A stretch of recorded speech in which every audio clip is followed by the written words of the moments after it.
All right, so welcome to the winter working connections for Cyber for Beginners. You're going to see a few slides here from a summer workshop, but that was just to get the basics out of the way. My name's Jason Zeller. I'm an assistant professor at Fort Hays State University, where I'm the lead faculty for the undergraduate and graduate degrees. I'm also the director of operations, as long as they keep me, for the Cybersecurity Institute and Technology Incubator, and then the Information Enterprise Institute, which is our Center for Academic Excellence, and live within the Department of Informatics there. I had this slide in there from the summer working connections, but this is kind of a little bit of my background and what I do in the summer. I originally started out working for internet service providers, and doing research and development for them and deploying fiber to the home. Left there and went to work for NDG. How many of you guys are familiar with NDG and the NetLab product that they offer? Okay. So that's usually where most people at these workshops tend to know me from, is back from the NDG days. I worked there for about 10 years, um, primarily writing content and curriculum for them, to build out for the classroom. Did that for quite a while, and then Fort Hays kind of called me back and said, "Hey, we'd like you to come back and be the instructor of the cyber program, and launch the undergrad side of it." So I came back here to start teaching, and in that, I started working primarily a lot with your Proxmox and such. You guys saw that all. If you were part of the NDG side of it, you've seen that's kind of taken over from VMware. Was a big VMware guy for the longest time until they decided to change everything. So now we primarily focus in the Proxmox side. I'm big into building capture the flag exercises, and that's kind of some stuff I have for this week. Trying to keep it at a basic level and not get too far advanced in those. At the Cybersecurity Institute, we primarily are focused on working with small businesses around the state of Kansas and helping them with their cybersecurity needs. We offer about 10 services. Students, you go out and work on those services as micro internships. And then the students themselves get paid $400 and the businesses get the services for free. So it's a nice little program that's put on by the state of Kansas. And the students get to benefit from that. And then we built out some cool VR stuff for customers to kind of determine and see what it's like running networking cables and things like that through a virtual reality type environment. Outside of that, I got a little consulting company for CypherX. That's where I do primarily deploy Ubiquity security cameras, networks, the whole nine yards. And I hire high school students and college students to come out and actually test the skills they learn in the classroom and deploy these out for customers out here in the Hayes area. All right. As far as an agenda, we're really short. We only got 3 days out here. And some of you probably, hopefully, seen the link out here on uh, the Engage website. So you should have this WWC 2025 link. And this should take you out to what we will primarily use is the website for all the material. There again, I used to have this in a PowerPoint. I kind of shifted all that this weekend over to a website, just so that it would be a little easier to move through, and it wouldn't be that boring PowerPoint type click through. As far as our schedule and such here today, it looks like we have 9:20 till noon with about a 10:30 break. So we got about an hour here to kind of kick things off, and then we'll go into break, and then we can kind of continue out through the rest of the week. In this workshops for beginners here, you'll see this lab section. You don't have to worry about this quite yet. When we get to the labs, we'll kind of go over that in a little more detail. We'll probably start that here right after the 10:30 break. We'll do the lab environment stuff. This isn't an all exhaustive list. So you'll notice in here, day two, day three is not in here. Why? Because I have a plan for what that wants, but I also want to get feedback from you guys. And then I tend to go back in the evening and add whatever I had plus whatever you guys kind of give me feedback in. So this is a very open workshop. This isn't me sitting here talking and preaching the whole time. By all means, come off mute, talk in the chat, whatever works best for you guys. But I'm extremely flexible when it comes on that side. I do notice that I have 15 participants now. So who did I miss on this other list? If I can find the list here. All right. If you're seeing this over here, if you guys can tell me who I'm missing over here. If I had to guess, The girl in the gap. I'm probably missing your name because I don't know your name in here.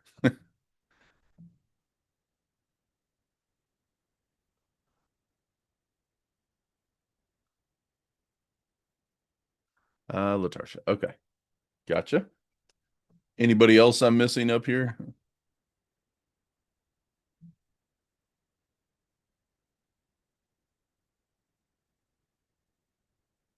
Probably Robert with his iPhone would be my guess. All right.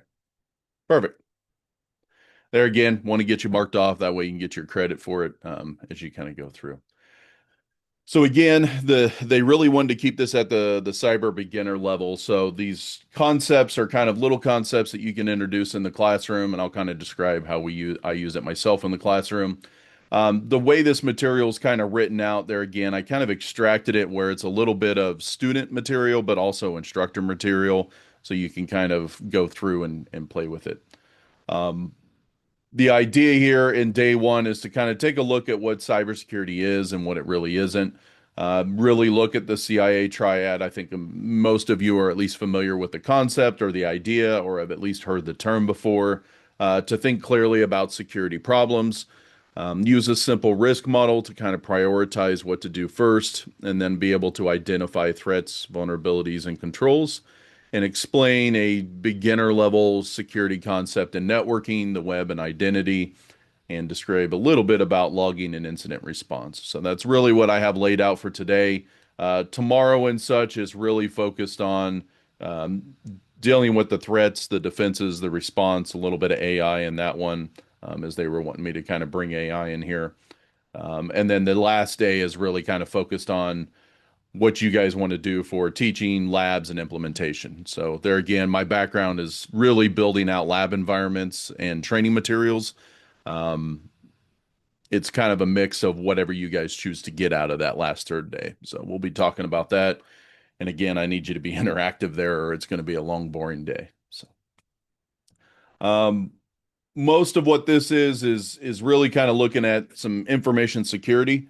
So the big idea here is that it's meant to reduce the risk in the information systems and prevent problems and detecting problems and responding to them as we go.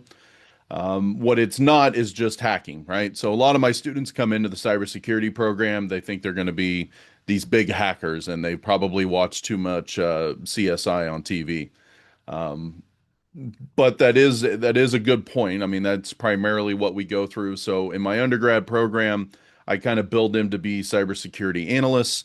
And then in the graduate program, they go more into pen testing and the forensics and kind of the juicy parts that all the students want to be in.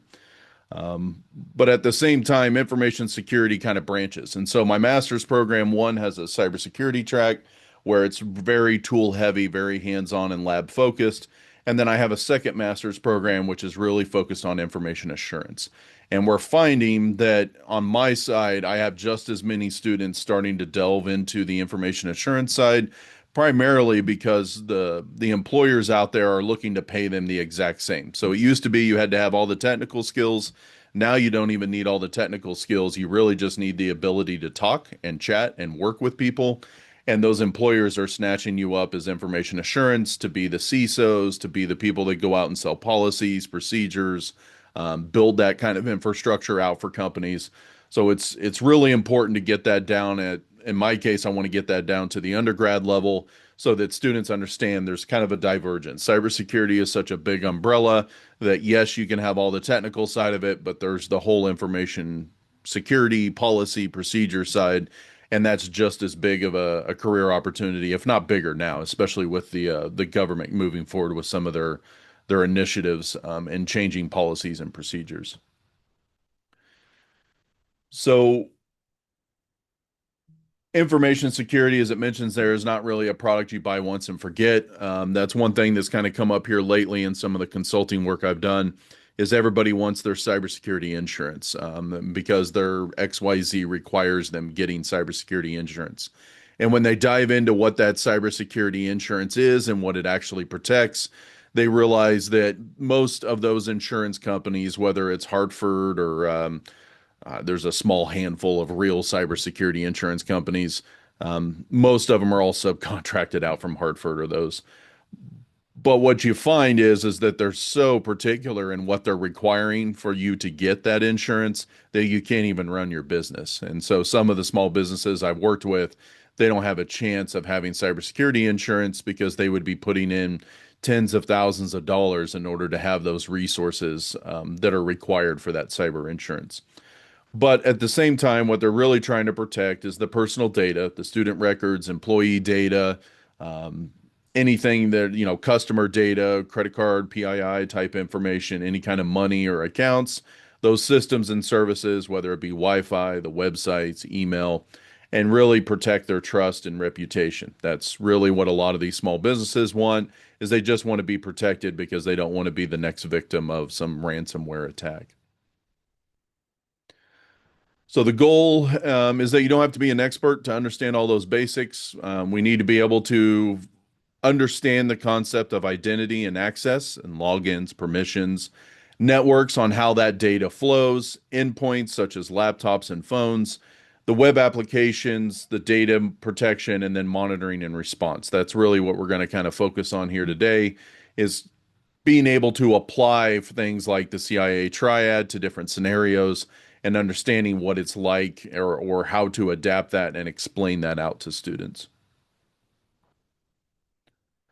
So that CIA triad is what we've talked about a couple times, and you'll see a bunch of different pictures here. I mean, if you go out and Google any of the CIA triad type stuff, unfortunately, it's not a cool gang. It's really just a cybersecurity concept. So you'll see some out there like this, where you'll see the confidentiality, integrity, and accessibility. That's really the core of what that model is all about. And the last couple summer working connections that I did really focused on the OT side of the house. So most of you, from my understanding, are IT instructors. Recently, OT has really taken off here on the operations tech side. And that triangle kind of changes a little bit when you get into the OT side. So it's good for students to understand the IT side of the house as well as the OT side, because the OT side is really starting to blow up in need for making sure that you have critical infrastructure being protected. So the CIA triad all stands for confidentiality, integrity, and availability. That confidentiality is all about keeping private information private, right? So only the right people can access it. This would be things like your passwords, student records, private messages, things like that we want to keep under confidentiality. On our integrity side, this is keeping information accurate and unmodified by any unauthorized changes. So having systems in place to make sure that grades, bank balances, system configuration files, things like that cannot be accessed by unauthorized people. All right. They're not necessarily things that we need to keep private. They probably should be private, and there's laws around that. But we're trying to ensure the integrity of that information stays where it should be. And then on the availability side is keeping systems and information accessible where they're needed. So whether that's email and internet access, a school's learning platform, our point of sale system, things like that, we want to keep our uptime, right? In the IT world, we refer to this as our uptime. And then we have the gold standard of our 5 nines or 4 nines in order to maintain availability as we go through. Um, I'll kind of pause there. How much of that do you guys teach in the IT side? Because I know most of you were networking. It looks like some of you were cyber as well. I'm gonna pull that sheet back up here so I can see the classes you guys teach. But from your side or your perspective, what is it you guys teach today? I know I have the sheet here, but I wouldn't mind hearing from you directly. Yeah, we teach the CIA in our networking class. So Okay. that's And what kind of content are you using for networking? the Cengage CompTIA Networking Plus book. Okay. Okay. Anybody else? What do you guys use on the IT side? I saw you, Jack, there with mostly software development. Great. Yeah, Kirk is online in our he teaches the networking pieces. I Okay. mostly my stuff's database and software and web applications. Okay. Perfect. So I'll bounce a little bit into that, and don't make fun of my website there, Jack, because it was meant to be fast and easy with Flask, right? So Your website's beautiful. and that's part of the classes I do teach here. So we have a whole web development section, but I primarily took over Python just because we were applying it to the cybersecurity side. Now CompSci is really mad that we teach Python, even though we offered it to them 14 years ago. They said it was a language that would never get taught. They're regretting that. And with that Python, we have our introductory course, and then we have the advanced course, and that's kind of where I tie it in with Flask and Django and stuff, and then they go off and learn all the other web stuff if they're on the website. So that's the reason I kind of want feedback as to what you guys are teaching, so I can kind of draw some comparisons or some contrast to what we're using here. It looks like, is anybody using any of the Cisco curriculum, or most of you are on the Network Plus side of the house for networking?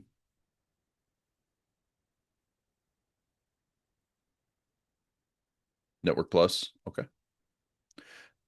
So it's really interesting because back when I started as a lowly undergrad, 20 some, okay, yeah, 20 something years ago, um, Cisco was king, right? So the Cisco content and curriculum really kind of stood out. And even my university here, that's actually the reason I came to Fort Hays, even as an undergrad, was they were the biggest regional school in the Cisco program. So they were the main regional that then had all the local academies underneath of them.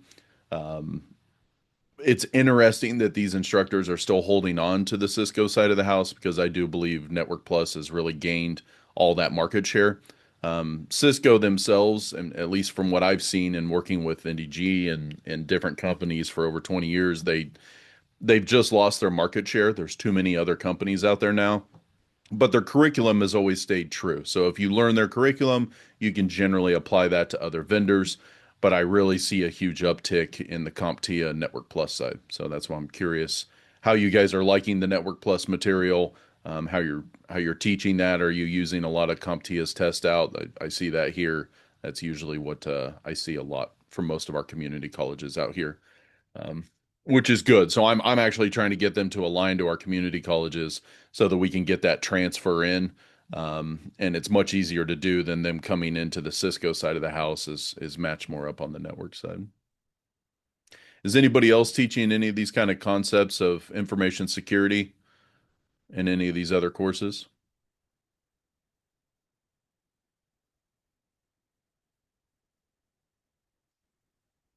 It's going to be a quiet group. All right. That's going to make for a very long day. I teach system hardening, and it has elements of information security in there. Okay. All right. Great. So with this with the CIA triad, that's really important to get in. Like you said, you mentioned it in the Network Plus, is really getting students to understand that concept. We've actually had employers that come look for students, and all of a sudden the first thing they come up and say is, I don't know the CIA triad. And we're like, we taught you that. You should know that. And then they come back and have no idea. So it's what we've found is they've heard about it in the classroom, but they've never really tried to apply it to real scenarios. Or they know it, they just don't know how to describe it, kind of thing. So these little labs that I kind of baked in for today, they're really based off Docker containers. And the reason I do it in that fashion, like today's don't necessarily have to be there. But with day two and day three, people really like to have this stuff be able to download and expand it out. I used to be big on VMs, still big on VMs, but they're a little harder to distribute. And so these days, it seems like a lot of people can get right up to speed with Docker containers quickly. How many of you guys have worked with Docker in some form or fashion?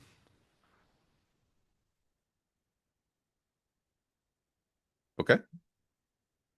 How about Git and like GitHub or GitLab, any of those kind of things? Yeah, I've used GitHub with actually SQL and some Okay. other things in Python training. Perfect, perfect. So yeah, in my undergrad program, they purely use, Python local on their desktop. They don't do anything else. In the advanced program, they all have to create GitHub accounts. All of their student projects, everything else is all posted out there on GitHub. And once the students have learned that, they have dramatically increased their odds of getting hired because even when I was out in industry, that was the first thing we looked at when we looked at applications for people coming in to be software developers was where's your GitHub? And then we would look through that material and find out, do they code great? Do they comment their work? That's the number one thing. Nobody takes the time to comment their work. And some people feel like they're over commenting. I'm like, you can't over comment because that code will go away. Now, yes, you can make it a little cumbersome to read, but if you over comment, you can also start using tools like Sphinx and some other ones to build documentation right there out of your code. So once we can get students trained in that fashion to always do that, it's much, much easier to write the documentation at the end. And as a guy that's been responsible for documentation for 20 years, it's super important that my software developers really take the time to just make some simple comments in their code. So a lot of what I'm going to do in here is based off of GitHub and Docker. It's really easy to work with. I assume is most people in here working with the Windows side of the house, Linux and whatever. Okay. Mac. Okay, great. So that's one beauty of Docker is it runs on all those platforms. So it's fairly easy to get stood up. We'll spend a little bit of time here doing that. I guess we'll go ahead and work a little bit on that now just so that we can lead into the break. And it may take a little bit of time for everybody to get that stood up. But it is important, not just for these labs today, but some of the stuff that I push out here the rest of the week. It's very easy for you to work with on your students to be able to push them out. Even if you are just an instructor that uses these Docker containers to put on, say, maybe a machine in the classroom and then all of the student machines just attached to it.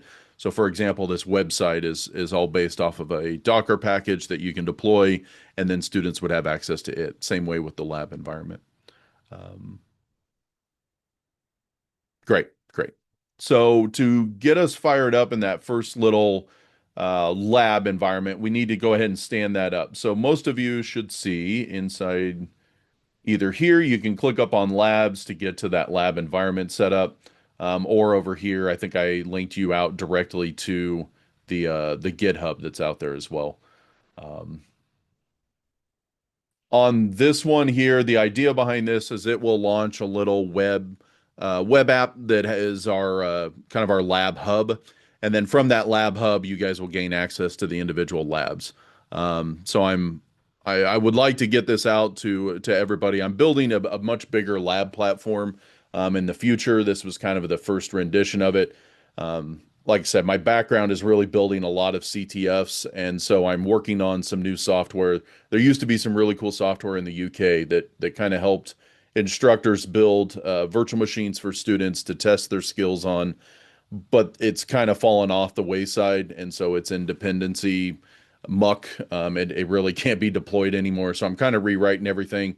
But I really want to get that out to instructors that aren't familiar with building CTFs or have and realize just how much time and energy it takes to build those. But they're really good tools in order to test your students to make sure they understand. In my undergrad and grad programs, I really dislike exams. I really dislike papers. They got to have the technical hands-on. There's plenty of other classes that can teach that kind of material. The only time I really get them into writing and they just don't know their writing is into reports. So if we're doing pen testing or something like that, they got to have their reports and explain what they found along the way, but they don't realize they're writing materials, right? So written things are extremely important. I just let other instructors focus on that within their given concepts, and I try to focus really on those technical hands-on. So with this lab environment, and we'll spend a little time here, see if we can get that. You'll need to have Git installed on whatever platform you are. So if you just do a Google search for Git, that's GitHub. That's not what I want here. Let's do Git. You can go out to install here, and that'll get you out, and I can put this link here in the chat as well. And so for those of you that aren't familiar with Git is a way for you to have a repository, and there's several different flavors of that. There was Subversion, there's Git, there's a Mercurial.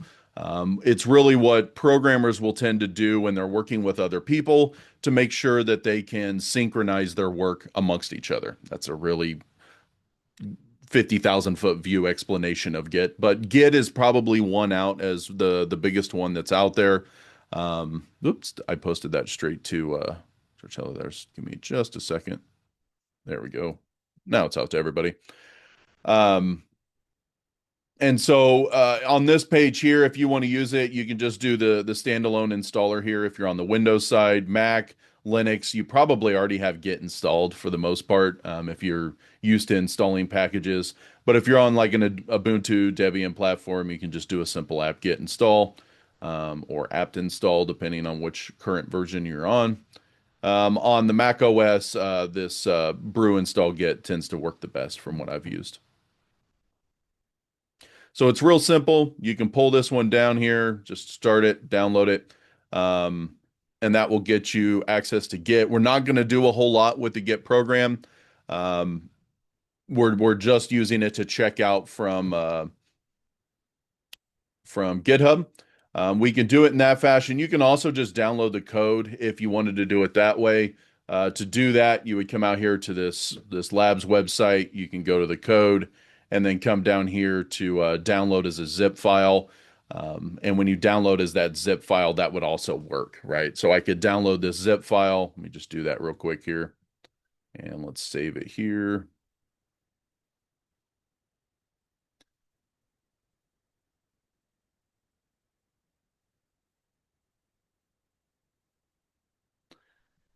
And then when you download it, you could just right click on it and unzip it. So let me pull that up here where you guys can see it. So ignore my long run of downloads here, but you could come in and just extract that main file set. That would work as well.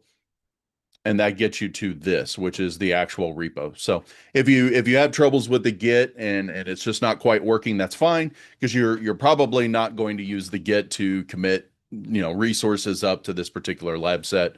But if you wanted to contribute to that project, you're absolutely welcome to. So once you get these files downloaded, then you have the gist of our lab platform. Now what we need you to do is to get Docker installed, and that's really the one that matters the most. So on the Docker desktop, there again, you can grab it for Windows, Linux, Mac OS. It's really easy to go grab. You grab this Docker desktop. And for us, you don't need to buy anything. Just download the main section here. They've changed their website exactly the way I had it. I believe, there we go, just download. Come on.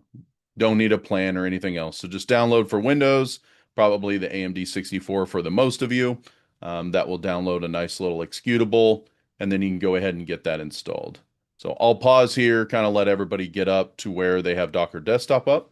When you do get it up, it'll take a little bit to install it here, but it should work. I'll bring it up myself here.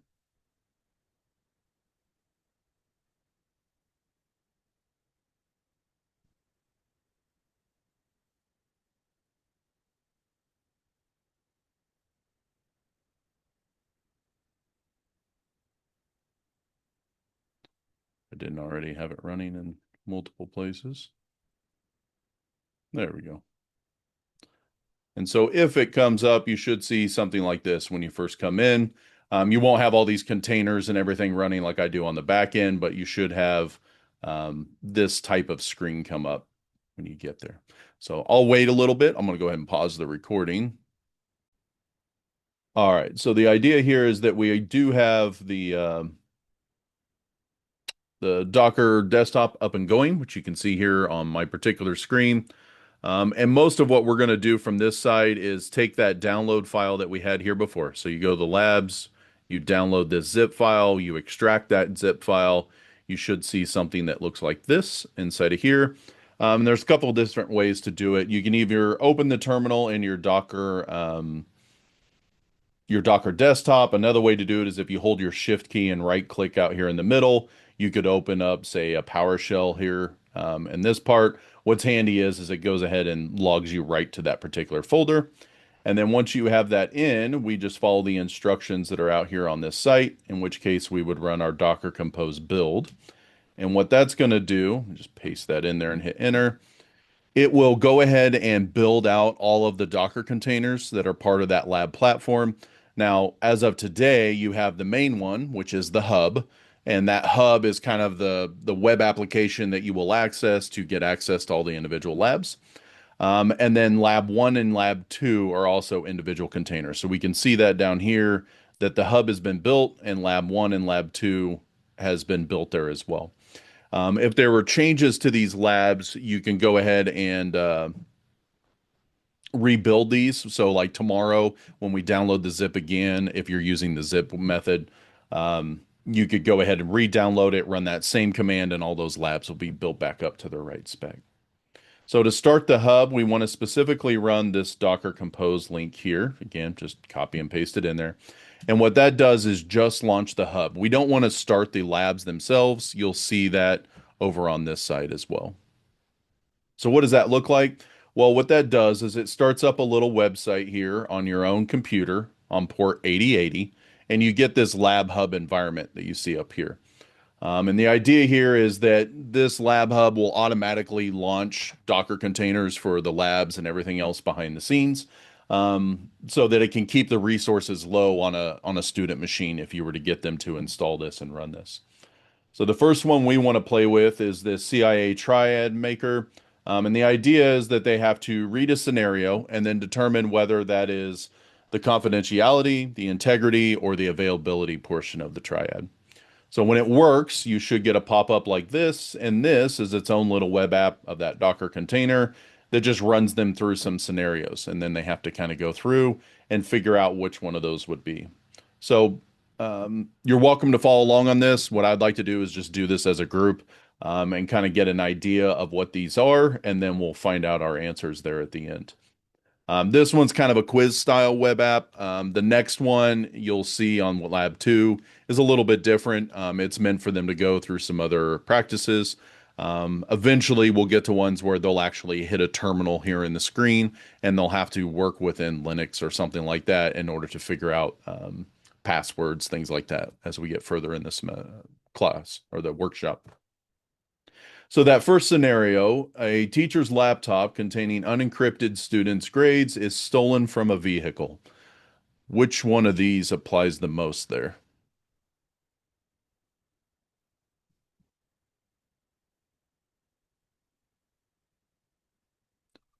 So confidentiality. That's what I say.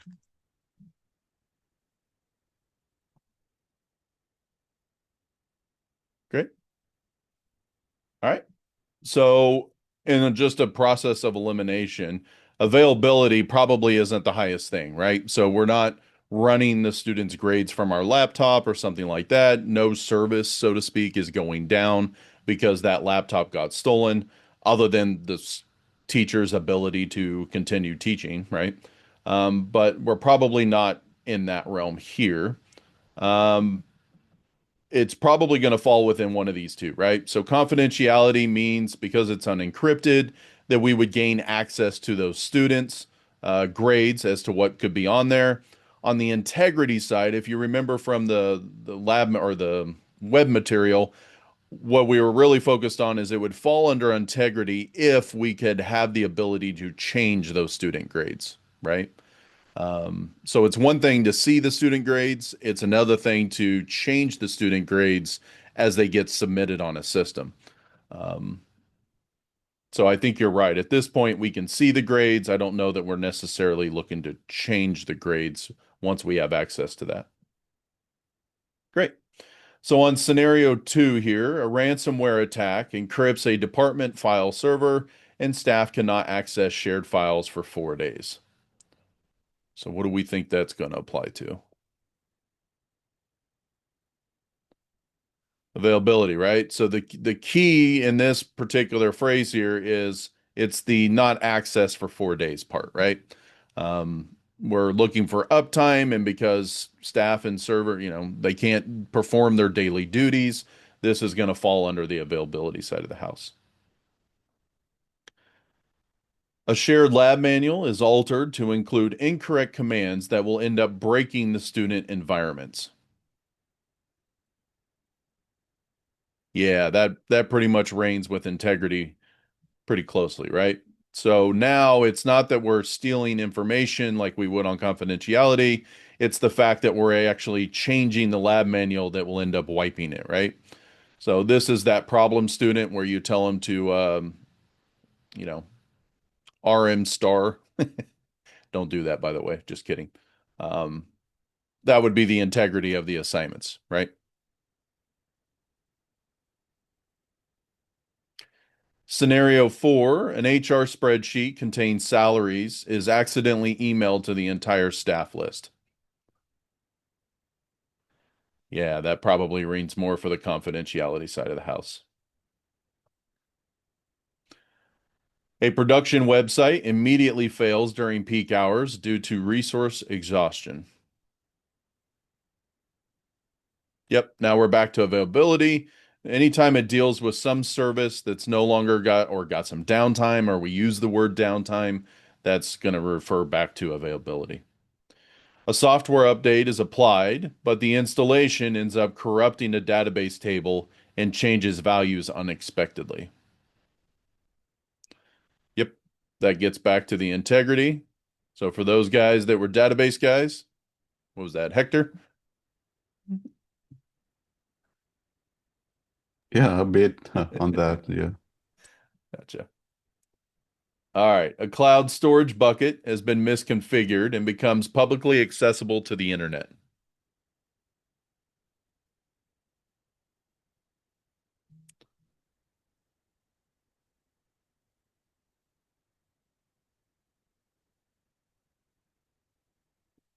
All right. So most of you are saying that one would be confidentiality. Is there any argument for integrity here?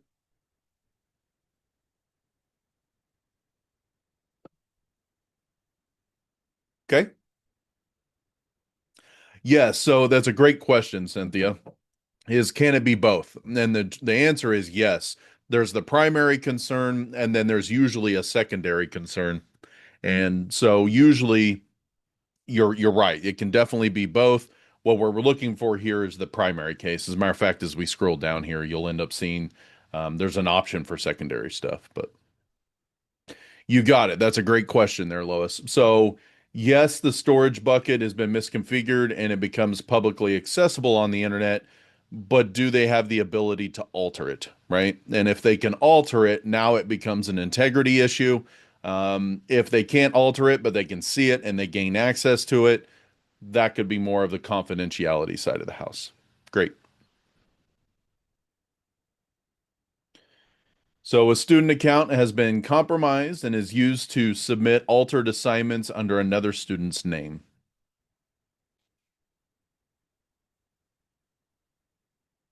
Yeah, that would be our integrity, right? That was the whole thing we were just talking about there is we now have the ability to alter the student's assignments, therefore tearing down the integrity of the student. A campus Wi-Fi outage occurs during an online exam window, preventing students from logging in. Yep, back to availability. And then this last one, a desktop backup or a database backup job runs nightly, and no one tests restores. So later the recovery fails because the backups are incomplete.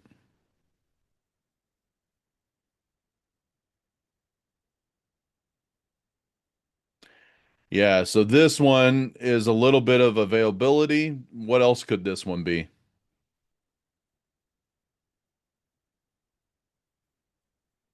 Yeah, you got it. It's integrity, right? And the reason for that is we're not testing the integrity of the backup itself. Therefore, it could cause the failure of recovery later down the road. Right now, there's really not an availability issue yet, other than when it can't be recovered down the road. So it's really focusing on the integrity side of the house at this point, meaning that those files are corrupt and we're not testing to make sure that they haven't been altered or they're incomplete, that kind of thing. So let's take our submit here, and it looks like we passed 9 of the 10 going through there. All right. And of course, my system did not show us which ones were correct and incorrect. I shall fix that. I was writing a lot of this late at night. I thought I had this over here with a red dot and a green dot on all these. Evidently, that version didn't get pushed. But you guys got the idea. So this little tool here, you can retest and retake here. What do you guys think about using something like this in the classroom? Is it useful? Is it not useful?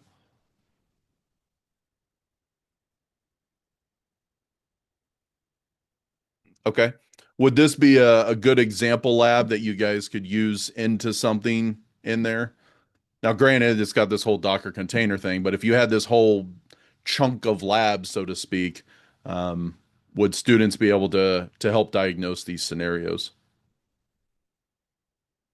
Yeah, it's kind of like a pop quiz, right? So, um, what's handy about this, and like you said, you could use the questions in a test LMS. Yep. And I can even get that where it comes in as like a package. Now, if many of you have worked with LMSs, everybody has their own flavor, right? And so building the standard, the LTI standard, it never works. It never works because everybody's standard is different, whether you're using Blackboard, Moodle, et cetera, et cetera. But I can export some of this to where you could use those in those LMSs if it's of interest. What's handy about this, if you don't even again have to know how to code, but if you came into the labs portion of this and into lab one and then into data, you see this scenarios.json file. And for those of you that know a little bit of programming, this is just a simple JSON file, which kind of acts like a dictionary in Python. And if you open that in, say, Notepad or Notepad++, something like that, it's a very simple um, file that you guys can actually manipulate, right?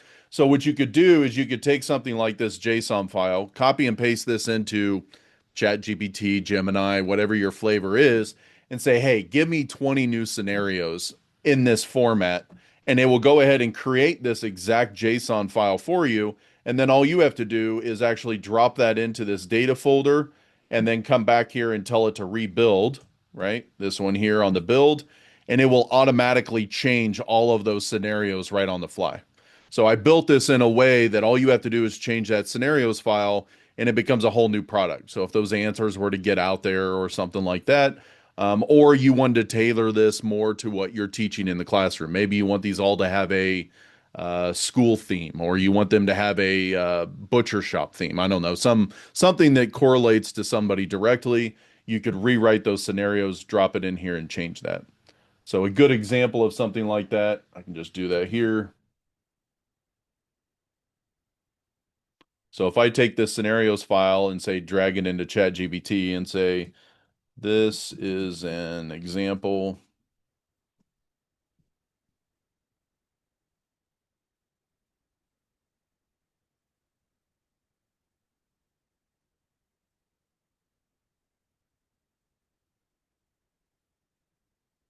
Let's do 10 new.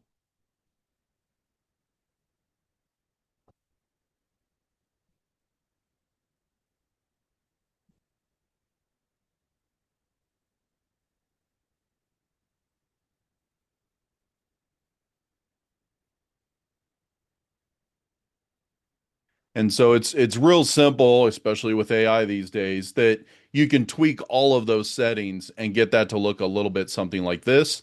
In the end, we'll end up with a nice JSON file that goes ahead and goes through here. Notice that there is the option for a secondary. So we asked earlier whether or not these could be both. And the truth is, yes, they could have a primary and a secondary.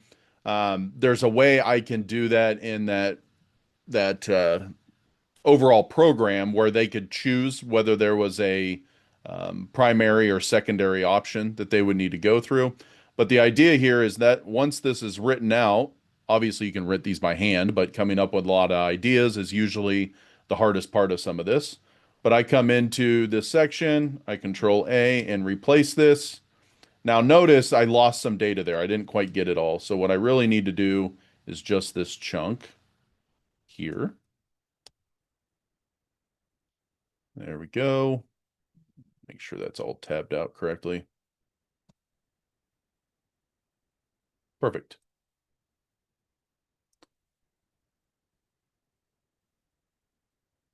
There. I'm just checking to make sure I didn't break the formatting structure. It looks good now. And so if I save that little scenarios file that we talked about and tell it to go ahead and rebuild. Great. And then on our lab resource, if I close this one and I can close this, tell it to stop all the labs, and it's going to go ahead and tear down those Docker containers that we had built out. And then when we tell it to start again,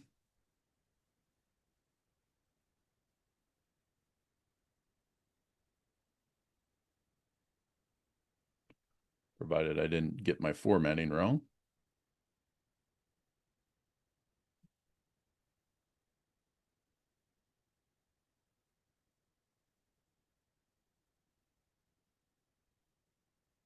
Yep, I broke my format.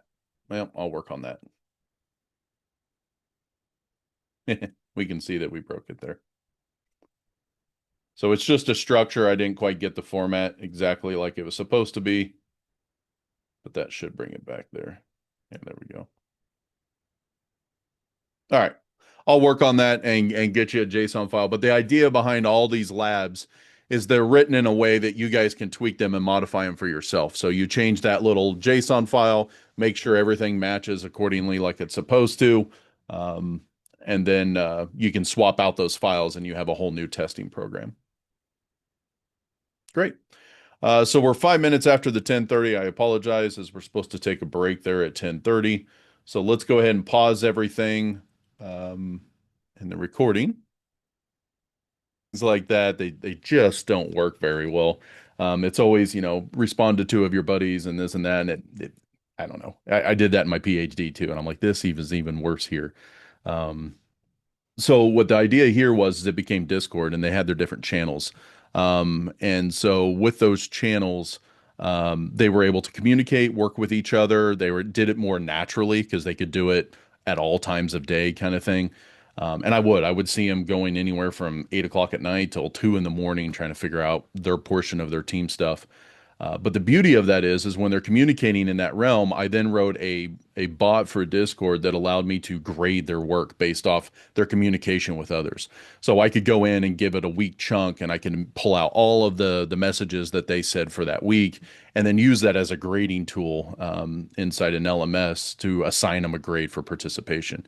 And it was backed by, look, you just didn't talk on here. You didn't participate, or you did. You were all over the place in all these different channels communicating the way you should have been. Students really, really liked that project this spring or this last fall here. So hopefully I can get that out to people. Is that something that you guys would be of interest for those that teach the security classes?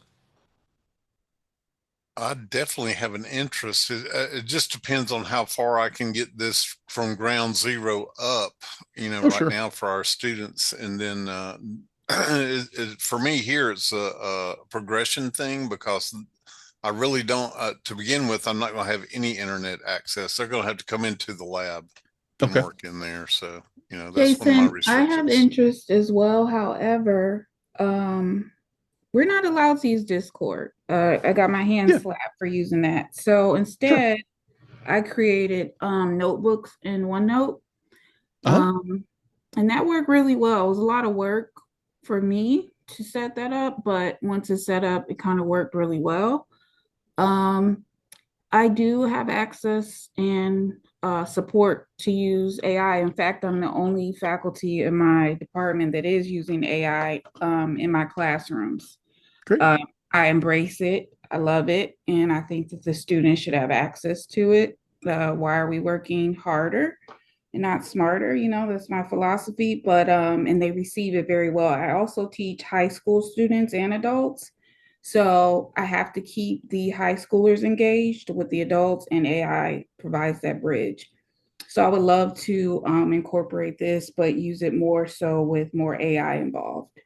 Yeah. So and that's really what tomorrow, um, when we start building these tools and using AI, and there's so many different ways to use AI in there, and I've used it in the classroom, out of the classroom, et cetera. So I'm happy to explore whatever you're interested in and how to bring that in. And on the Discord side of things, that was just what we wrote for this year because it was on the fly. Long term, in that app that I wrote, which would kind of be like your central website, so to speak, that the students would go to. It could have that chat feature built in. As a matter of fact, it'd be better because then it can quickly and easily integrate as opposed to all the Discord bot section.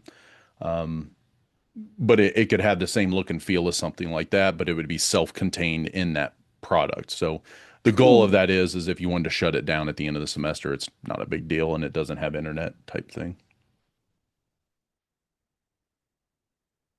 Great. Well, I appreciate all that feedback.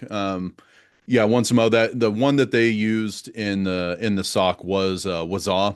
There was we had access to Splunk and several other ones, but the idea was to keep it in the open source realm, something that wouldn't cost them or have time to set that up. So I noticed we have a bunch more in the participants than we did before. So I don't know if people are adding off multiple platforms, but that means I need to double check and make sure everybody's actually on the list. So let me find that list. Is there anybody in here I'm missing? Yeah, there we go. So there's Robert Barrett. Great. Dr. Duckworth is here. Okay, great. Let's see. Is David Oliver in here? Don't see him. How about Robert Pavick? Are you my other Robert? You were at one point. Okay, great. So just down to 2 people. Okay. Oh, there's chat. Great. I think I had you in there. Just see. Yep, gotcha. Okay, good. All right, so we've got about 45 minutes or so here before we go to the lunch break, I believe. And again, we took a little bit longer break there than normal, mostly because I wanted people to get access to get the Discord up if they had the ability to. So I'm gonna go ahead and close this side. I didn't just to show you again here right before we went on break. I was able to modify that JSON file like we talked about for grocery stores. I just had a indentation wrong here in the JSON format.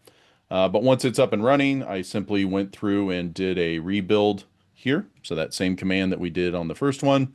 And then once it's built, you could restart lab 2 as I did here, or lab 1, I'm sorry. And it's now all tailored to a grocery store. So I'll tweak this a little bit. And if you guys would, by all means, give me feedback on these tools because I would be much happier to, um, oh, the Discord. I was talking about that in a class there. Oh, okay, not for this one. But This however, class. I did that last in the summer. I created a Discord channel for this group so that we could talk about it after the group and I could share additional materials. I'm happy to do that if people are interested in that. As a matter of fact, I could probably just add you to that one that I did because that was they really found that helpful. As a matter of fact, it's been 4 months later and I still get messages from people in that group. Um, about sharing tools and resources and all stuff like that. So um, I'll see if I can't get that pulled up, and I would definitely share that out. Thank you for that. Mm-hmm. All right. Um, so as you see these tools and then that kind of stuff, if you have feedback on there, like, hey, it'd be really good if it did this or that, like by all means send it to me, right? Because I'm more than happy to make the tweaks and the changes in these materials, whatever makes it useful for you guys. You guys mentioned about the possibility of stealing these out and making them questions and answers in the LMS. There sounded like there was some interest for that. I had a tool that would generate the stuff that you could import in your LMS. So, what just as a quick show here, what kind of LMSs do you guys use? If you could put them in the chat, that would be beneficial because then I can make sure I write the tools that are useful in Canvas or Blackboard or Moodle, that kind of thing. Great. So yeah, if everybody takes the time, I'll copy and paste that out here so I can kind of get a consensus. But I can build a tool in here that will take that simple JSON file that you guys were looking at here, and it would spit it out as a QTI for Blackboard or a Canvas import shell there. So it would actually import it in as a quiz, so you guys wouldn't have to do that. I'll see if I can't build that stuff out. And then it'll be right here in the repo. So when you download the newer version of the zip, those files will just show up here so that you could copy and paste them out if you chose to do so. Great. Let me, since everybody responded there, let me copy that out so I don't lose it. Perfect. Okay. So going back to the original, the website of the day kind of thing that was talking about day one, hopefully that little lab should be useful for students to kind of go through some scenarios and talk about what they would look like. Obviously, we can expand that quite a bit. If you guys had some thoughts or some feedback there, there again, this is a workshop. It's not a class. Meaning, I totally encourage people talking. Hey, what if this? As a matter of fact, this summer I had a guy who was quite the talker in there, and it was actually good because he got everybody else really talking and coming up with different ideas. And he was an older gentleman that had done machine learning clear back in the 50s and 60s, or 60s rather, in there. And so he was now working on quantum mechanics type stuff. Really, really sharp guy. But he loved using AI for all this kind of stuff. So if any of you are in that realm or want to use that, by all means, feel free to contribute there. Let's see. When I installed Docker, it killed off the Wi-Fi connection. Yikes. Shouldn't be doing that, Jack. I'm not sure why that's happening. That's all right. Like I said, the Docker thing isn't a huge deal because I will get you into a pod that will get you remote access for that. And then if you guys can't, I appreciate it. I've done it on 2 different campus machines and it's done it twice. Huh, that's really odd. Yeah, it's weird. Well, let's see here. So to kind of round out the last little 45 minutes or something like that, let's take a look at this risk thinking here. So the next step was kind of talking about risk and making risk decisions. We can't fix everything at once, so we got to figure out what's the biggest risk and what's the likelihood of it and what's the impact. And this is generally what we talk about, like I mentioned in my master's program for information assurance, but it's extremely important we get this into cyber students way earlier than grad school. It should be in the introductory type of the cyber side. So likelihood, how probable is it that this is actually going to happen? The impact of how bad is it really going to be? And it really falls as risk decisions here, but risk management is really the term that we typically use for that. So kind of looking at a scenario of whatever comes in down below here. What is the likelihood that we would be impacted in a low, medium, high? And then on the impact of that as well, and where those cross, right? So that's kind of the tic-tac-toe up here is at what point do we see that merge between the two and explaining to them what this would look like. So this is kind of laid out as what I've done in the classroom before. And then decide, do we need to have backups? You know, is nobody actually tested the restoring? Kind of like the last question we talked about, is the integrity of those backups actually up and running? Make sure that staff reuse passwords across multiple accounts. That happens all the time, right? So teaching there again the integrity of the passwords and do they go longer? Do they add extra words to it? That's always the best solution now, right? The longer the password, the harder it is to crack. And it took a long time for me to get people to really comprehend that, you know, I don't need to have 13 special characters and uppercase, lowercase, and this whole 9 yards. I really just need a really long password. Now, granted, it's nice to have a couple of those in there, but it really doesn't need to be super complicated. They always had these password requirements of minimum of 8 characters. And, you know, realistically, they've talked about moving that to 15 characters. And these days, you really got to get to that realm because 8 characters really wasn't enough. You know, back in the Net LM days or the NTLM days of Windows. So circa Windows XP, some up into Windows 7. When that came out, it was really easy to crack those passwords that people would have.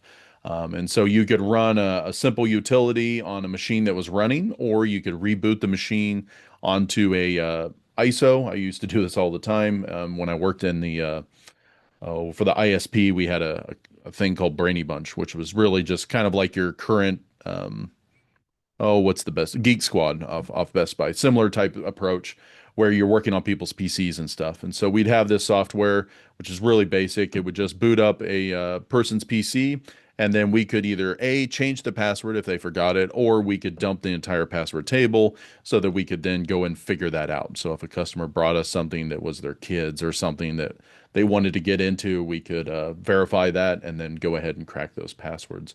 It was really easy to do that. We could do it in a matter of a couple minutes, right? And that was based off rainbow tables. How many of you guys have worked with rainbow tables before or know the terminology? Anybody? Awesome, Kirk. In the lab. Yep. Okay. So, back in 2000, when was I playing with this? About 2006 and stuff. Rainbow tables, what the idea there is we would take whatever XYZ encryption was being used. So in this case, NTLM is what Windows used. And we would do every permutation for 7 characters. So A through Z, uppercase, lowercase, and a generic set of special characters. And every possible combination for 7 characters, we would go ahead and generate that as a table, and that was called a rainbow table. So A, and then the next one was AB, AAB, all these different permutations through. And the idea behind that was if you built that out as a table, you could quickly just do a lookup. So it would take that password, it would then hash that into a second column, and then we could just simply look up the hashes that we found off people's computers to determine what that password was on the side.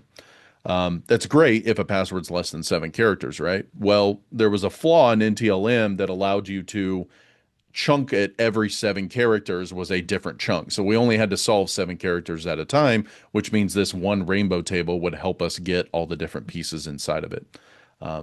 Really super simple to crack Windows passwords then.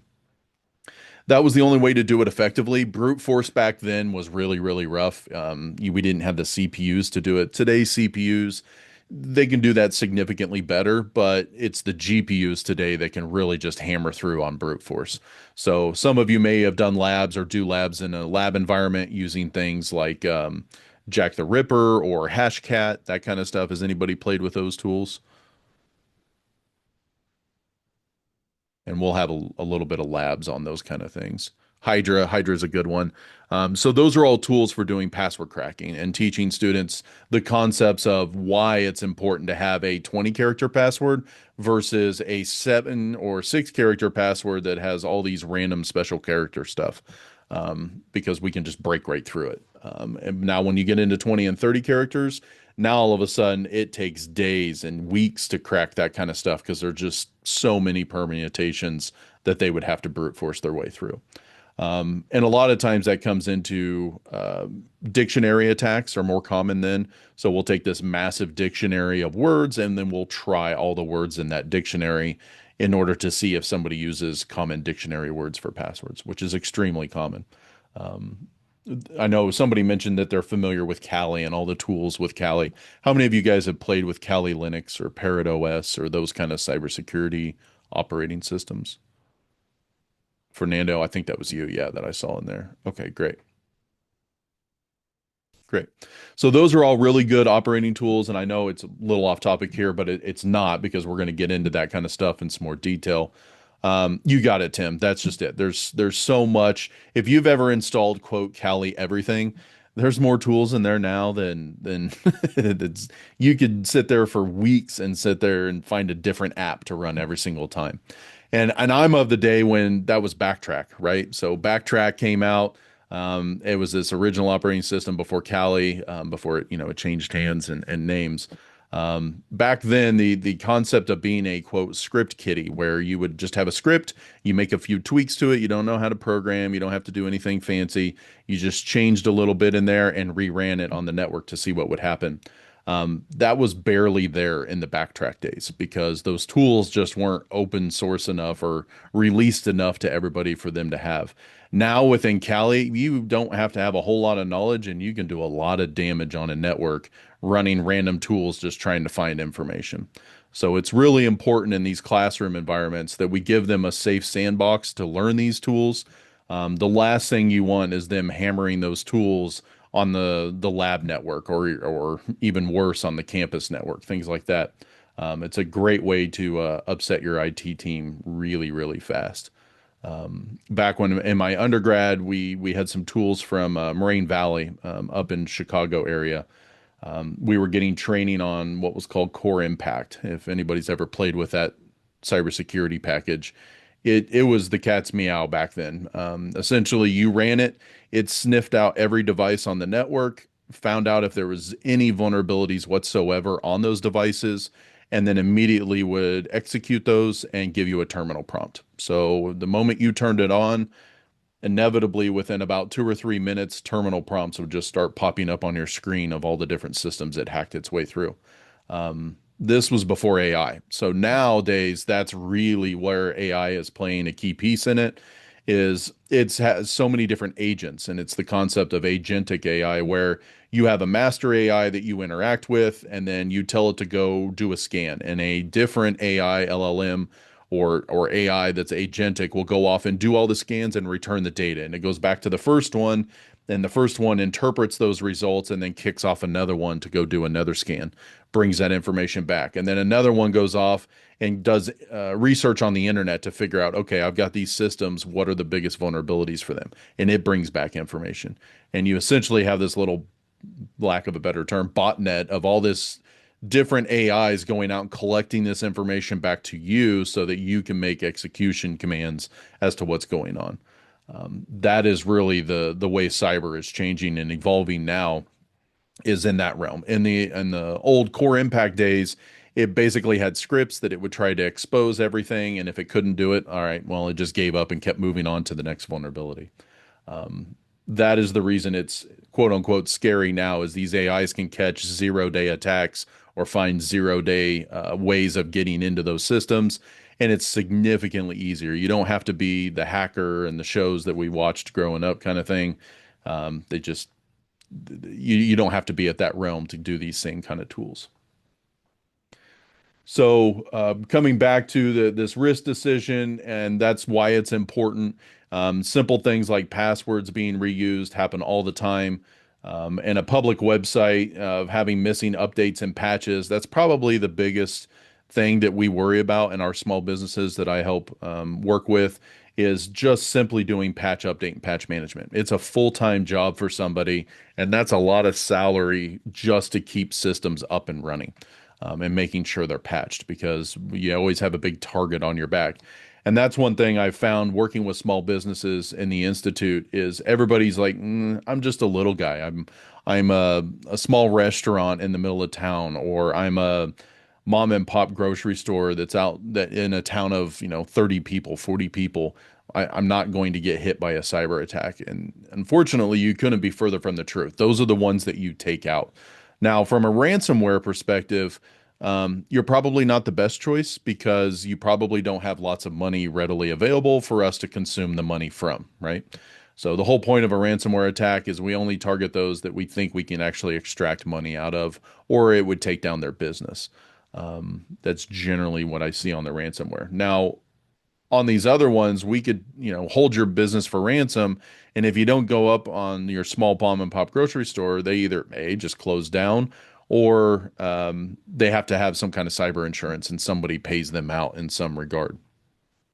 And there again, some people are like, well, it's a mom and pop grocery store. How much information do I have? Well, you're processing credit cards, you're processing all this other customer data. If you have any kind of loyalty points or anything like that with your little business, we could access that information and we could use that and sell that data off. That's usually what it boils down to on the little ones is we go off and sell that customer information out on the dark web for other people to use in scam attacks or something else. It's quite interesting how quickly and easily that can escalate, especially in small businesses. I don't know how many times I walk down here, go to the restaurant, and go, hey, I need to jump on the internet. What's your Wi-Fi password? And, oh, it's 1 2 3 4 5 6 7 8. All right, well, stop that. And they're like, well, it's not that big a deal. I was like, yeah, but I can literally see your credit card machine hooked up to that same Wi-Fi network. Um, I can sit here with a sniffer and I'm pulling all these credit card type stuff going through there. It's really not that hard to get. So we've done those demos here in our local community. Back in 2008, we actually mapped out every single access point in the city, and then used that to determine what vendors they were using, so that we could determine which ISP they were using. There was only two in the town at that time, and then we could find out which ISP was actually protecting its own customers by doing best practices. And it turned out neither one of them were. And so we gave them best practices, and that's actually where I went to work for those ISPs, was to help build out that training for their techs to make sure that they were protecting those systems. We're 20 some years later, we're just about to redo that, where we're going to scan the entire town and see how much better it's protected now. And all those, by the way, that'll be out there on the GitHub side of the tools that we built in order to do those type of scans. So if you or your students want to recreate that kind of stuff and all the hardware, I'll get that posted out there as well. So the next topic here is our threats and vulnerabilities, along with controls. So our threats are something that can cause harm, whether this be a person, a group, or an event. And they're trying to exploit some kind of vulnerability or a weakness that could go through there. And the control is the reducing the likelihood that this is going to be some kind of impact on us. There again, I'm really happy with, if anybody hasn't used them, the EC Council materials. Does anybody in here use the EC Council materials in the classroom?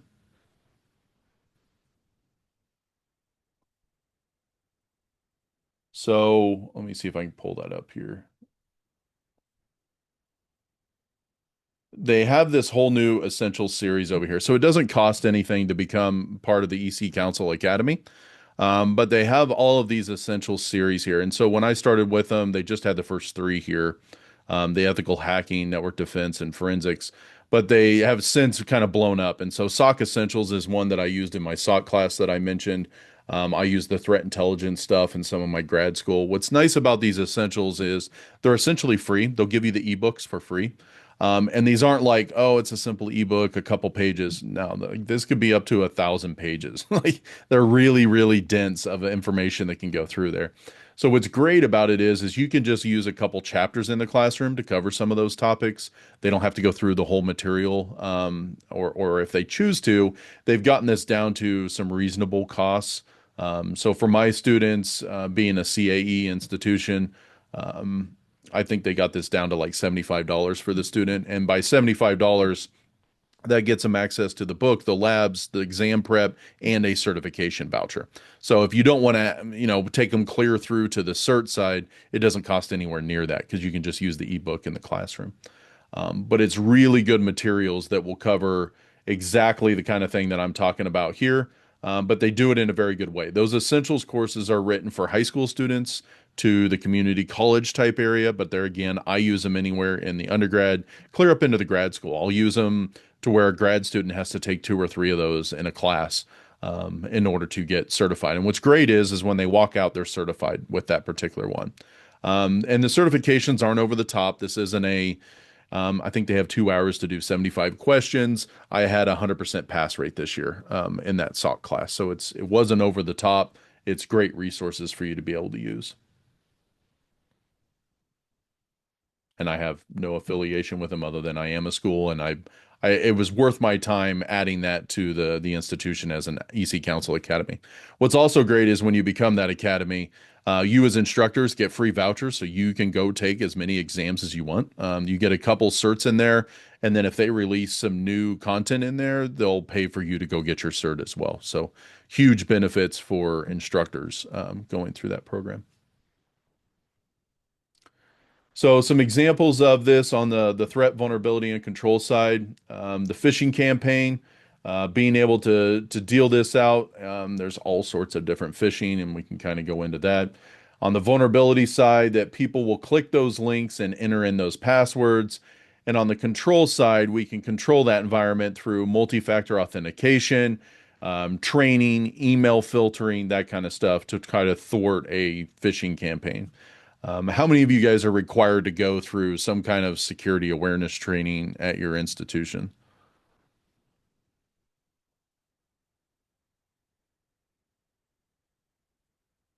At least a couple of you. You know, most institutions are. What do you guys use for that material? Do you guys use the SANS Institute stuff or Knowledge Before or It's Know all Before? it's all state approved stuff. We do it twice a year, as a matter of fact. Gotcha. Gotcha. Yeah, we do the same. It's like free content of videos of the YouTube, but they're approved by the state of Texas. Okay. Okay. So I chuckle at those because I'm here, the cybersecurity professor, and I'm always the last one to do that, and they yell at me for that. But it's important that you guys get through that, and unfortunately, like you'll have those state approved ones, but there's lots of open source and resources out there for that, and so it's really good to bring those in the classroom. One local resource I have for that, but they send it out everywhere. Let's see, Treetop Security. See if I can pull up theirs. So this is, let me see if I can get this out to everybody. So this is a local cybersecurity company here to us here in Kansas. However, they built out this free training. And so they give you the attendee slides, the instructor slides. They'll go through like quizzes that you can download and use in the classroom. And it's really meant for businesses to be able to pull off some cybersecurity awareness training, but it works great in the classroom. And so I've used them on multiple occasions to help students, like if a student organization or something needs to go through some kind of a security awareness training before they get into the next topic. These guys have some great PowerPoint slides as well as worksheets and stuff that you can work through. So highly encourage you guys to use that as a free resource if you're interested in it. Okay. Let's see here. So going back to our examples here, the threat is that we have a malware infection via a USB drive, the vulnerability of an unknown USB drive and what it allows, and then the control is setting up some kind of device policy or endpoint protection with least privilege settings on that machine. This is still pretty common. You know, they used to have the joke of, taking a USB drive, throwing it on the floor, and see who picks it up and plugs it in the machine, right? We've all been taught not to do that. How many of you guys have actually done that? Yeah, nobody's done that, right? Nobody's going to admit to that. We see it all the time. And I've had some students that have gone on and been pen testers out in the industry. One of my prior students, alumni, just came back and told me that story. He's like, man, that stuff is still real. We went in, we scouted this company, really high-end security. It was really hard to get anywhere close to the building in order to even see what was going on. But they were doing this with authorization of the company. Nobody knew but the CEO that they were getting audited. And so this student went down, is a biker by day kind of thing. So he rode down all the way to Texas on his motorcycle, kind of scouted the area with a drone, tried to see how close he could get and some information. Realized that every Tuesday that the gardeners would come in and they would all do that. It was a gated building, really hard to get into. But he was able to. So what he did was, after he scouted it out long enough, he found that the gardeners, like I said, came in on Tuesdays. He dressed as a gardener with a weed whacker, started mowing outside the perimeter. And then when a car came through, and the gate opened. He kind of followed the car in and kept weed eating and mowing until he got around the backside of the building. At which case he ditched his materials, got into the building, found a bathroom, changed into OSHA clothes, pretended to be a OSHA environment, and then went in with a clipboard and asking questions about this and that, trying to gain access. All the while, he's dropping USB drives randomly throughout the building, and all those were infected with malware and things in order to get remote access back to those individual machines and see whether or not their systems would allow that. And it turned out most of the systems wouldn't allow it, which was great. It started to raise some red flags in that regard, but there was plenty of them that plugged them into their personal machines. So they wouldn't plug it into the work machines, but they would take them home and then plug them into their personal machines. In which case, obviously, the company had access to all that as well. So it's interesting where you see it out, and it's still a viable thing that lots of malware being infected in USB drives. Yeah, that's pretty bad, Tim. We definitely don't want to see students doing that, especially this day and age. You got the rubber ducky scripts out there. Is anybody familiar with the rubber ducky scripts? So the little rubber ducky scripts are little utilities that you can put on a jump drive, and it allows you to do all sorts of things that would auto execute when you plug that drive in. Very, very simple to do, whether it's recording keystrokes and sending them back so that you can capture passwords that way, or all sorts of little simple scripts. There again, you don't even have to know how to use the tools. You just set up the utility on a jump drive, say I wanted to do this, and start scattering those USB drives everywhere. It's not as common anymore that people are using USB drives. There was a time where that was the portable medias, and before that we had the zip drives, and before that we had the floppy disk drives, right? Now everybody just does things in the cloud, so it's not as much that students are required to have flash drives like they used to. And a lot of these kind of policies is actually what ended the need for students to have USB drives. Let's see. So on the control side, we could deal with the administrative policies, trainings, and procedures.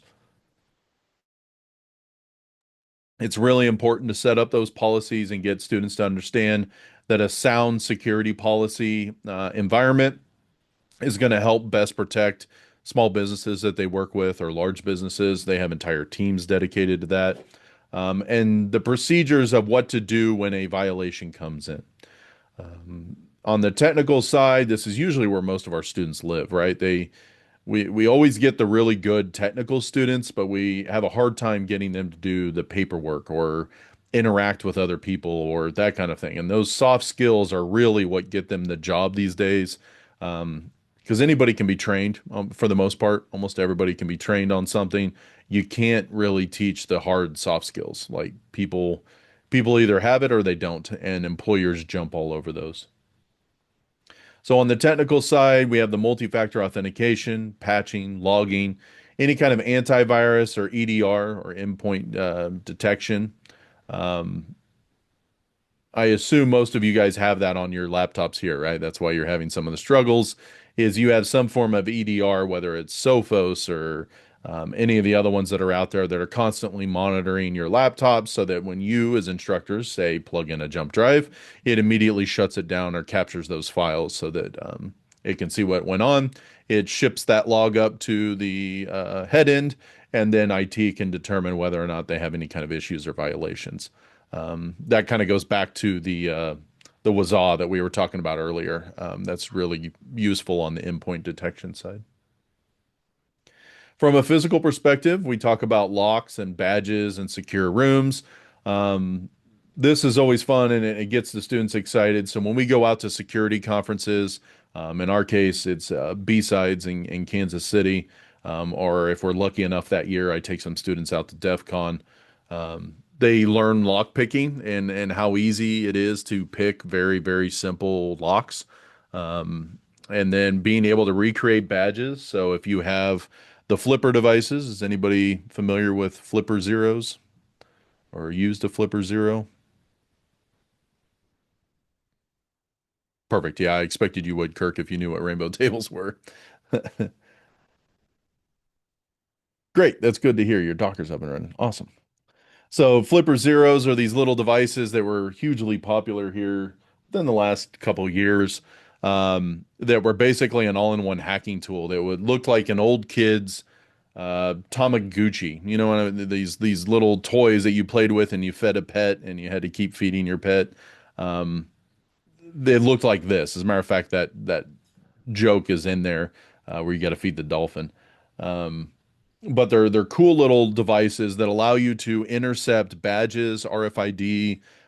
You can intercept radio signals, so you can intercept things like garage door openers. You can intercept things like Tesla remote fob keys or car keys. Really cool little devices that kind of teach you that. But the bad part is there again, it was super easy for people to get their hands on these and then be able to exploit these super, super easy. So, um, especially in the badges in the secure room. So that's a big chunk of even my business now, where I started out doing security cameras and things like that. And now we do a lot of access control, for door locks and things like that. But we explain to them that, they're always wanting this badge or something to put in their wallet that they can buzz through. And those are so easy to clone. Now, most new systems, it's a little harder, but being able to use your phone to mimic things out, being able to use all these other resources now, really kind of help thwart the old school clone a badge kind of system. But those little flippers on older systems can clone a badge in 3 seconds, right? So you basically walk by somebody that happens to have one in their wallet. You can excite it. So if you get it close enough, that's how the badges work. It gets some kind of voltage going through it, usually through a wireless contact. It reads the chip data and then sends it back. We can walk by and pull those out. That's why you see things like RFID wallets now, to protect you from somebody walking by and stealing your data. The coolest demo I've seen of that was at DEF CON.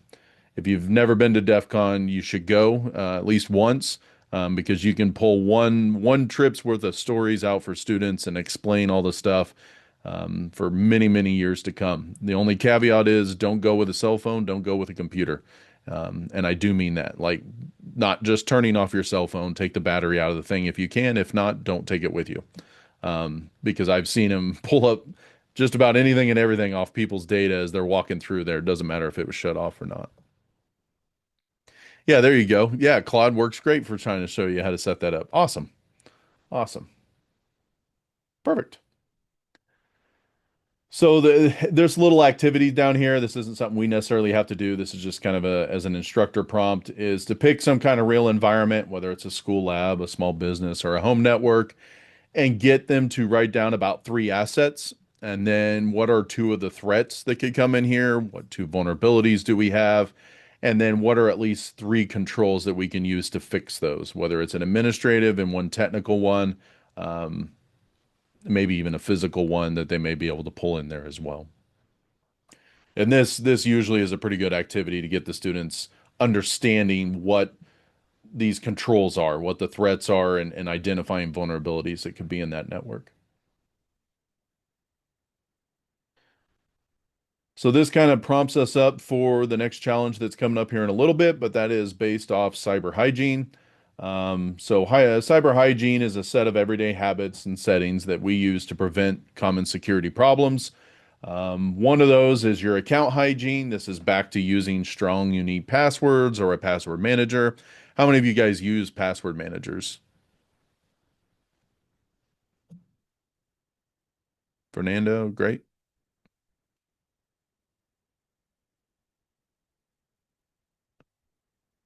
Great. How many of you guys use your passwords based off the name of your kids or dogs?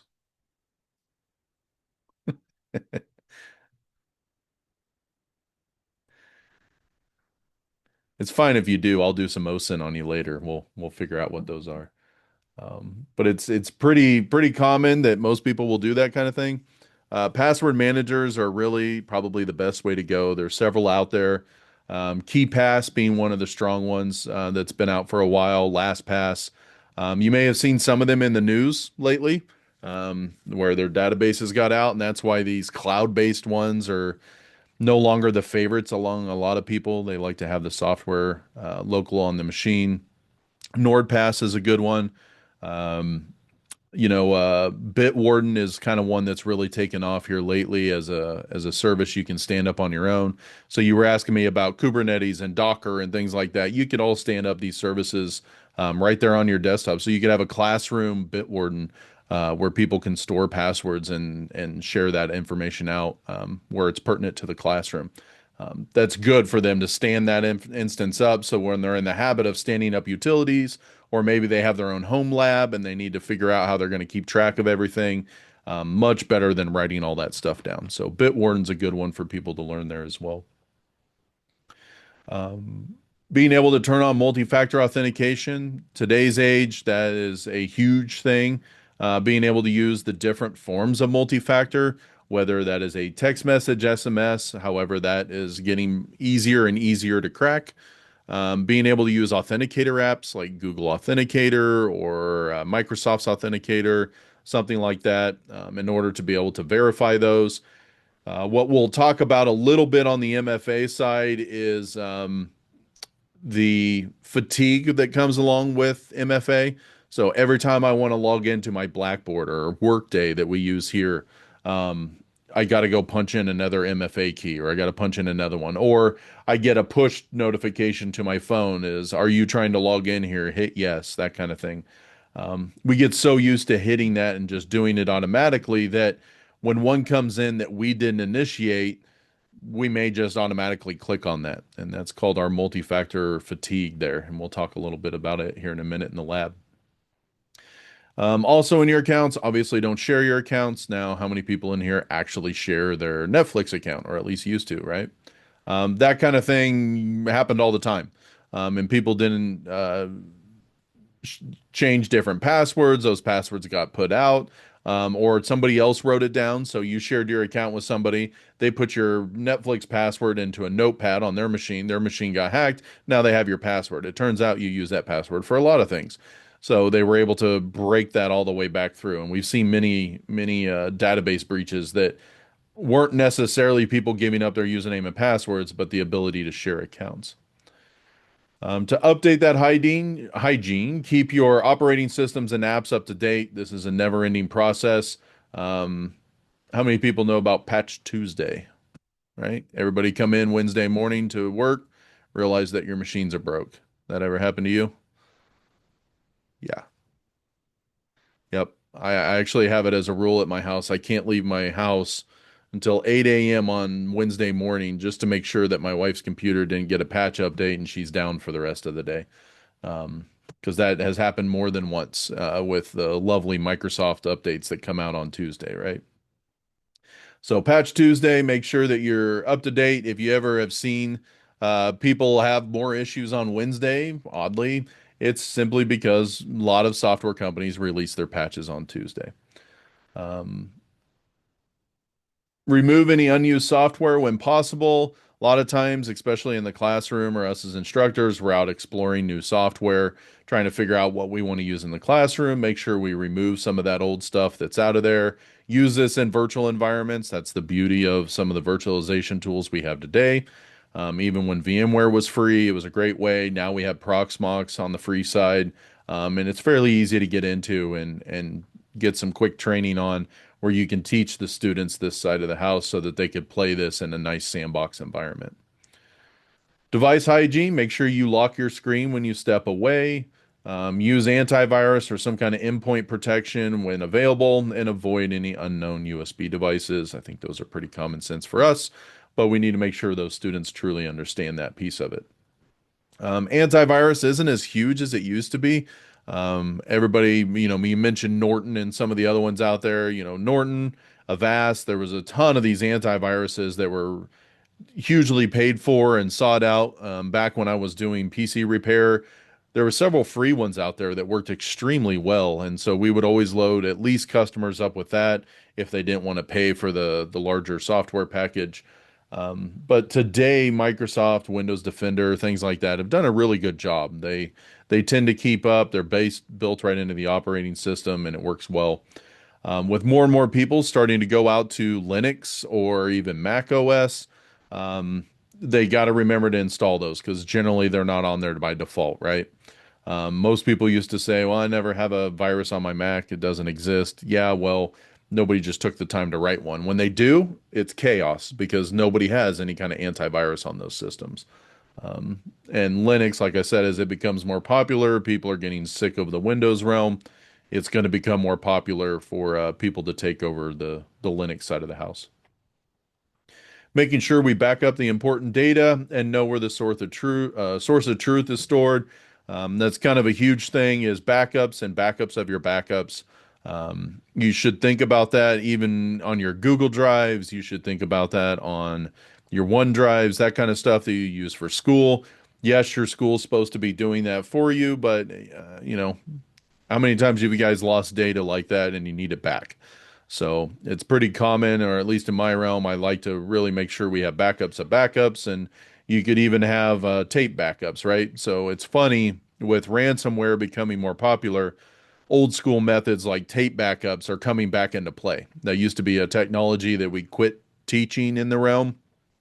Unfortunately, we got to bring it back because magnetic tapes are a great way for us to do long-term storage. Now, the biggest issue with tapes is temperature and making sure you stay in cool environments.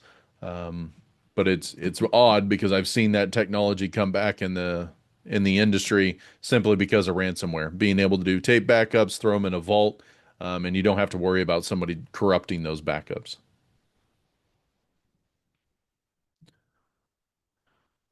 So here's a quick little activity that you can do with the students to try to help them get an idea of what they could use in the classroom, how they could do these a little bit faster, and which one are you most at risk when they're going through. So that kind of leads us up to lab 2. We'll do this when we get back from lunch, as we're within about 3-4 minutes of lunch here.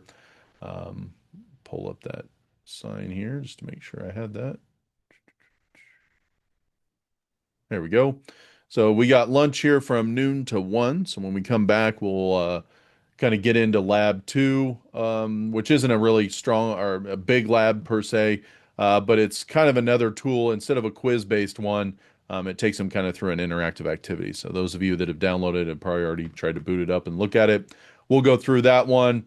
And then we'll go through the rest of these topics. But what I really want to do once we get done with these topics here today, is focus in on what we want to accomplish in day 2 and day 3. So again, I've got my list of what's in here, but I'm really interested in what you folks want to get out of this. So far, what do you guys think on this intro class? So is this too basic? Do we need to go a little deeper? Or is this the kind of material you guys are looking for? I think it's great.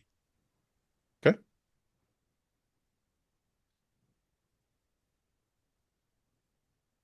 There again, I know where we have such a varied background. I'm hoping the I'm newbies say certainly this is appreciating. right. I'm a software guy, but I don't know. It may be basic for some of the other folks.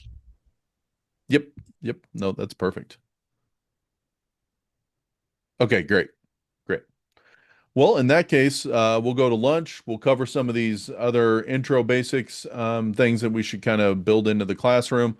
And then when we talk about building these in the classroom too, if you guys have ideas of how you would want to build those, like, hey, that sounds great, but maybe we could come up with an activity to teach that to the students or something. I'm all for that. And I that that's my one unique skill set is I can tend to spin that kind of stuff up rather fast and deliver it. So um, please let me know if there's anything like that as we go through here. My whole goal is that you get this massive download of materials and resources by the end of the week. So all right, I will let you guys go to lunch. When we come back, I'll be sure to get you guys that little Discord that we've had out there with sharing resources. Um, and then we'll jump into lab 2 and the rest of these topics. And that way we can really spend some time kind of outlining what else you guys would like to see beyond what I had planned for day 2 and day 3. So have a good lunch, and we'll see you back here in about an hour. I Hey, will, Jason, quick yeah, question for you. You mentioned your PhD. Are you working on it or you defended it? I'm all but dissertation at this point. So you're waiting to write? Yeah, so actually I was about halfway through the dissertation phase and then my daughter was born, so I had to take some time off. Ah, And I'm right in the middle of tenure here at Fort Hays as well.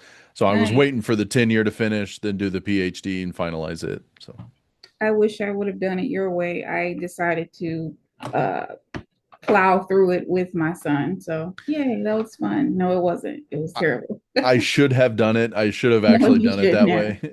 way. I say that because I have a wide range of kids, right? So my oldest one's 19. He's actually in the program here with me. Oh, And then nice. I now have a 1 year old at this point in time now. So Well, just one and done for me. But what's your focus on? Cybersecurity? yeah, I was in cyber engineering. So the PhD is in cyber engineering and the well, let's see, the PhD is in information technology with a focus in cyber engineering. Nice. Well, good luck. Yes, thank you. You're It's welcome. been fun. I told myself I would never do a PhD. I never had the interest. I did my undergrad or my master's. The only reason I did my master's was this institution paid for it, so I would come back and teach as an adjunct. Um, Nice. Well, I worked in industry first. Then I got the bright idea to go and tackle the PhD. I still work in